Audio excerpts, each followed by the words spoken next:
I'm going to make another video. This one's going to be on frequently asked questions with Fredrick the Anonymoose. That's his new name.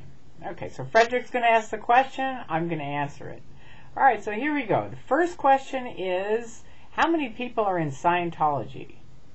How many people are in Scientology? Okay, that's a good question. Now, Scientology says there's 8 million people, right?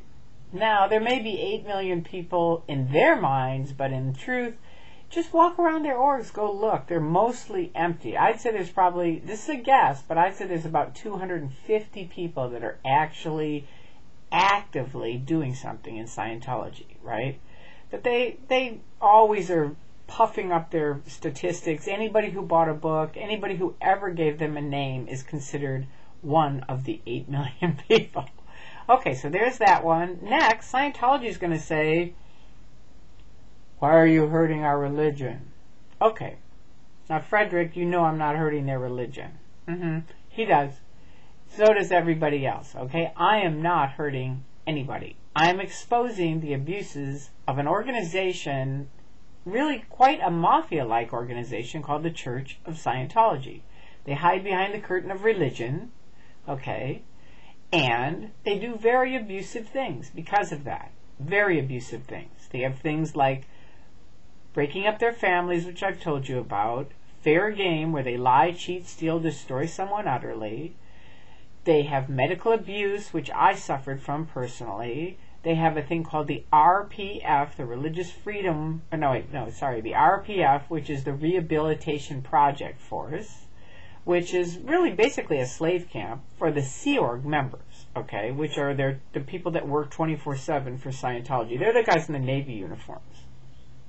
Okay, so they do have these very definite abuses. That's just some of them, okay? They lie, they sell fraudulent things.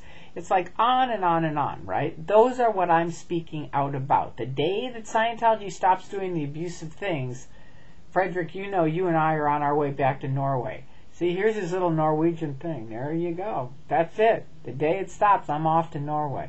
But in the meantime, I'm here exposing their abuses, okay? So there's that one. All right, now, the next one is people ask, how could you be in something like the Church of Scientology for 30 years and not get it, right? That's a good question. Fredrick thinks it is too. So does everybody else. But here's the truth of it. When you're in Scientology, as you know, it's like the Truman Show, right? If you haven't watched the Truman Show, rent it and watch it. It's a very good show. But Truman was born in a movie set, right? Sort of like my ex-husband. He was born in Scientology. His parents got in 1950, right? So you can't really see the walls. You're in this show, and everybody's like, good morning, good afternoon, good evening. And you people will say, well, I would never go along with that no matter what. Neither would I if I had the access to the information you have. But I didn't. And neither did most of the people that originally got in the early days. There was no internet. You have to understand that. None. There was absolutely no way to get factual information. And if someone did wake up, which many, many, many people did, they were immediately declared a suppressive person. No one was allowed to speak to them. If you did, you were declared a suppressive person, right? So it's very, very insidious. But now with the internet, people have access to all this information. So yes, you can wake up. But even then, you think, well, people are still in there, right? They're not reading the internet because Scientology builds it in very much from the beginning. If you really want to see how it works, go to xenotv.com and watch Tory Speaks to CFI, because it's about an hour-long show, but it will really give you an understanding of how they build in the mind control, how it really works, okay? So those are some key questions that people usually ask me. How am I doing since I left? I'm doing great. This is my buddy. I have tons of friends, people all around the world that are just as cute as Fredrick is, and very nice, very kind, and it's just been a joy. When you're in, they're always making it sound like everybody outside Scientology are just wogs. That's what they call you, meaning you're kind of nothing until you become a Scientologist. But when you get out, you realize there's tons of people all around the world that are fantastic, friendly, nice, creative, helpful, wonderful. It's an amazing experience to really, I mean, it's an amazing experience to be in something like that, and then to wake up and take the courage to make the leap and actually leave.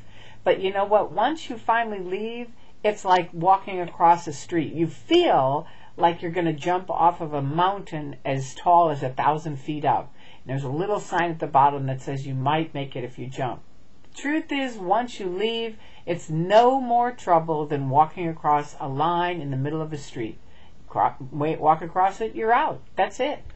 But it's all in your mind. They've built it up so that it's so your entire eternity. You can see this guy on my website or on the YouTube thing was trying to say, well, Tory's entire eternity has been screwed up because of this. No, it isn't. My eternity is just fine. Your eternity is screwed up because you've sold it to the devil, basically. You're trapped in a mind control cult. So those are my little things for today. That's my little interview with Fredrick. I hope it helped. This is my buddy. We're both declared suppressive people. And Andreas, who's Xenu.net in Norway, or Mark Bunker, wise beard man, who's also, no doubt, they consider him a suppressive person. All of us are actually very nice people. So that's what they try to build into your minds, into your trap, so into your head. It's part of the trap so that you won't talk to people like that. And what I say is, ask us questions. Ask us. Find out. We're willing to talk. Why aren't they? They're in hiding. You saw it at the pic. There wasn't one building open. They're in fear. It's unbelievable. They sell freedom, but then they enslave people. They sell communication. They stop people from communicating. They're skunked. All right? So you guys have a fantastic week, and I'll talk to you soon. Bye-bye.